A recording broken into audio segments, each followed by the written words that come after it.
Jeg er taget til ATP i Hassan. Og nu skal I se noget. Ja, man skal også på kørende transport. Det er klart. Og så har vi lige fået røde løber løbet ud, ikke? Ja, det er ikke så tit, man oplever det for håndværkere. Men den fortsætter sgu. Ja, det bliver godt. Så kører vi hele vejen ned her.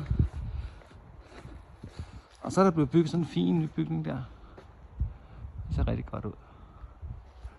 Men man skal også op til taget en gang imellem. Så der fik vi den fine opgave. Roland, han er også i gang. Der fik de så den gode idé, at der også skulle være sådan en mulighed, så man kunne komme op. Så der satte vi sådan en her op. Og den er så sat op med faldlin. Så godt man kan se det lige i midten.